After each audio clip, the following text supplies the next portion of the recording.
नहमदुहु व नुसल्ली व नुसल्लिमु अला रसूलिहिल करीम। बिस्मिल्लाहिर्रहमानिर्रहीम। अस्सलामु अलैकुम व रहमतुल्लाहि व बरकातुहू। अल्लाह रब्बुल इज़्ज़त मुझ समेत सब बीमारों को शिफ़ाए कामिला आजिला मुस्तमिरा अता फ़रमाए। और जिस मसला के लिए आप ये वजीफ़ा देख रहे हैं, अल्लाह रब्बुल इज़्ज़त आपका वो मसला भी हल फरमा दे।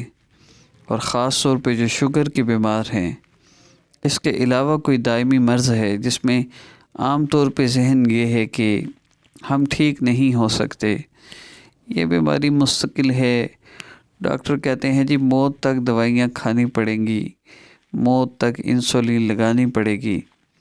हालांकि ऐसा नहीं है। जो अल्लाह शुगर की बीमारी लगा देने पर कादिर हैं, वही अल्लाह इस बीमारी को ख़त्म कर देने पर भी कादिर है। अल्लाह रब्बुल इज़्ज़त इज़्ज़त ज़िल्लत के मालिक हैं, ज़िंदगी मौत के मालिक हैं, नफ़ा नुकसान के मालिक हैं, सेहत बीमारी के मालिक हैं। हर चीज़ अल्लाह रब्बुल इज़्ज़त के कब्ज़ा कुदरत में है। अल्लाह रब्बुल इज़्ज़त इन्नमा अम्रुहु इज़ा अरादा शैअन अन यक़ूल लहू कुन फ़यकून। अल्लाह पाक जब किसी काम के होने का इरादा फरमा लेते हैं तो अल्लाह रब्बुल इज़्ज़त बस कुन फरमा देते हैं, फ़यकून बस वो हो जाता है। अल्लाह रब्बुल इज़्ज़त के इरादे का नाम वजूद है।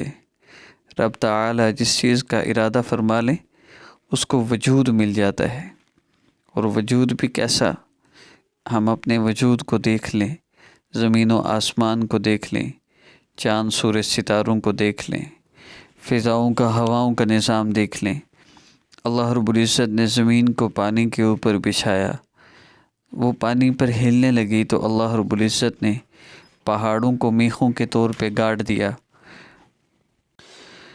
जो ज़ात सूरज को बगैर किसी सतून के थामे हुए है, उस ज़ात के लिए इस बीमारी को ख़त्म करना कौन सा मुश्किल काम है।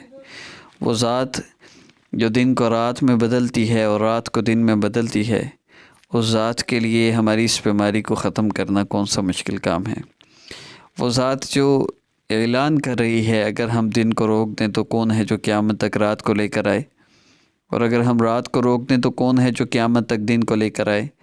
अल्लाह रब्बुल इज़्ज़त बारिशों को बरसाएं तो कोई बारिशों को रोक नहीं सकता, और अल्लाह रब्बुल इज़्ज़त बारिशों को बरसाना बंद कर दें, बारिश रोक दें तो सारी दुनिया के इंसान मिलकर बारिश कर नहीं सकते। ये मेरे अल्लाह की कुदरत है, मेरे अल्लाह का इरादा है। अगर अल्लाह रब्बुल इज़्ज़त ने हमारा मसला हल होने का इरादा फरमा दिया तो फिर वो हो के रहेगा। अब अल्लाह रब्बुल इज़्ज़त से हमने अपने मसले को हल करवाना है उन 3 अहादीस मुबारका से जो मैं अक्सर वीडियोस में अर्ज़ करता हूँ।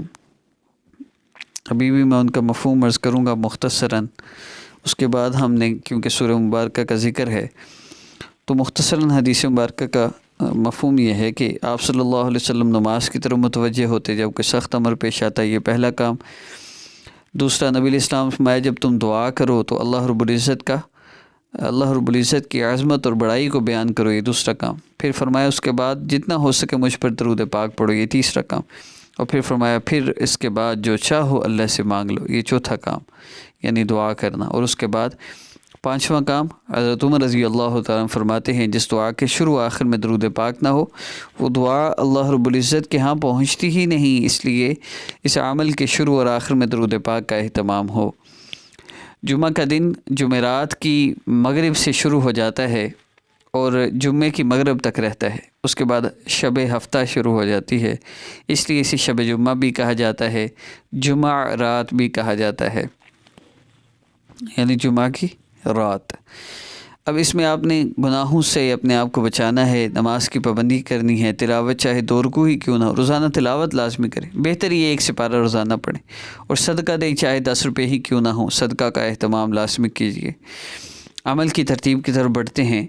आपने इन 24 घंटों के अंदर मगरिब से मगरिब तक के दरमियान इस जुम्मा के बाबरकत दिन में आपने 2 रकत नफल हाजत की नीयत से पढ़ने हैं। पहली हदीस मुबारका पर अमल हो गया। उसके बाद आपने सूरह कुरैश ये इसको 11 مرتبہ آپ نے پڑھ لینا ہے، یا محسوس عام میں ہیں تو پھر کیا کریں، پھر آپ نے سورہ مبارکہ کو سن لینا ہے۔ بہتر یہ ہے کہ ایک دفعہ عمل میرے ساتھ کریں، یہ ذکر میرے ساتھ سنیں، اس کے بعد دوسری اور تیسری دفعہ بہتر یہ ہے کہ 3 دفعہ عمل کیا جائے، ورنہ اگر 2 دفعہ بھی کر لیں تو بھی بہتر ہے۔ پہلی دفعہ میرے ساتھ ابھی آپ ذکر سنیے گا سورہ قریش کا، اور دوسری دفعہ آپ نے 2 رکعت نفل حاجت کی نیت سے پڑھ کے پھر یہ ذکر سننا ہے، یا 11 مرتبہ سورہ قریش خود پڑھ لینی ہے، اور اس کے بعد اللہ رب العزت سے دعا کرنی۔ اللہ رب العزت کی عظمت اور بڑائی کے بعد نبی علیہ السلام نے فرمایا جتنا ہو سکے مجھ پر درود پاک پڑھو، کم از کم 11 مرتبہ ذکر ہے تو 11 مرتبہ درود پاک تو کم از کم لازمی پڑھیں۔ اس کے بعد جو چاہیں اللہ سے مانگ لیں۔ اب اللہ کے نبی فرما رہے ہیں اور ہم اس بیماری سے نجات چاہیں، اور اللہ نہ دے ایسا نہیں ہو سکتا، ضرور ہماری زندگی میں کوئی گناہ ہوگا جس کی وجہ سے ہماری یہ دعا قبول نہیں ہو رہی، ہمارا مسئلہ حل نہیں ہو رہا۔ اس کے لیے مستقل میری ویڈیوز کو دیکھتے رہیے، ہر ویڈیو میں کوئی نہ کوئی گائیڈ لائن ایسی ہے، کوئی نہ کوئی ایسا عمل، کوئی نہ کوئی ایسی بات میں عرض کرتا ہوں جو واقعتاً آپ کی زندگی کا مسئلہ حل کر سکتی ہے۔ چینج یور لائف کے نام سے میں واٹس ایپ پر کورس کرواتا ہوں۔ اس کورس میں وہ اعمال ہیں جن اعمال سے اللہ کا ایسا تعلق ملتا ہے کہ دعا ہاتھ اٹھاتے ہی قبول ہو جاتی ہے۔ اس کورس کو کرنے کے لیے صرف وہی لوگ رابطہ کریں جو لوگ وظائف کر کر کے تھک گئے ہوں لیکن مسئلہ حل نہ ہو رہا، وہ ان اعمال کو کریں جن اعمال کو آقا پاک صلی اللہ علیہ وسلم اور صحابہ نے کیا، انشاءاللہ ان کا مسئلہ حل ہو جائے گا۔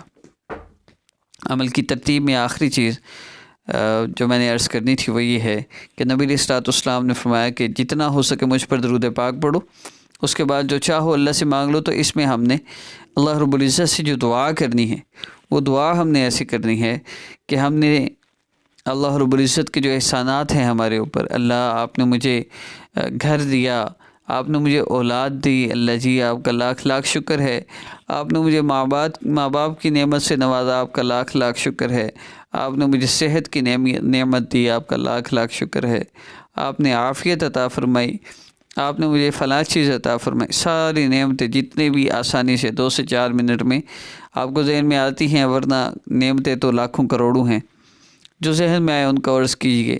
پھر اللہ رب العزت سے دعا کیجیے، اللہ آپ نے اتنے احسان فرمائے، ایک احسان اور فرما دیجیے۔ اللہ جی میرا شوگر کا مسئلہ ہے، دنیا والے کہتے ہیں نہیں ہو سکتا، میرا دل کہتا ہے آپ ہی کر سکتے ہیں، مجھے یقین ہے، اللہ آپ میرا یہ مسئلہ حل فرما دیجیے۔ اور الحمدللہ بہت سے لوگ جنہوں نے یقین کے ساتھ اس عمل کو کیا ہے، اور یاد رکھیے کہ وظیفے سے نہیں مسئلے حل ہوتے، وظیفہ تو اللہ کو پکارنے کا ایک ذریعہ ہے، لوگوں کا وظیفوں پہ یقین بن گیا۔ یہ جو اعمال ہیں، نماز کی پابندی، گناہوں سے اپنے آپ کو بچایا، اور پھر یوں اللہ سے مانگا، اس مانگنے پہ اللہ عطا فرماتے ہیں۔ وظیفہ تو دستک دینے کا ایک طریقہ ہے، اللہ کو پکارنے کا ایک طریقہ ہے۔ اور آخر میں کم از کم 3 مرتبہ درود پاک پڑھیے گا، اور زیادہ کی کوئی حد نہیں، تو ہمارا تینوں احادیث مبارکہ پر عمل ہو جائے گا۔ ان احادیث مبارکہ پر عمل کرنے سے مسئلے حل ہوتے ہیں، گناہوں کو چھوڑنے سے مسئلے حل ہوتے ہیں۔ ہماری حوصلہ افزائی کے لیے، عمل کی اجازت کے لیے چینل کو سبسکرائب کر لیجئے۔ ویڈیو کافی لمبی ہو گئی اس لیے میں صورتیں ایڈ نہیں کر رہا، آپ خود 11 مرتبہ سورہ قریش پڑھ لیجئے گا، اور اس کے بعد یہی مکمل عمل کر لیجئے گا۔ السلام علیکم ورحمۃ اللہ وبرکاتہ۔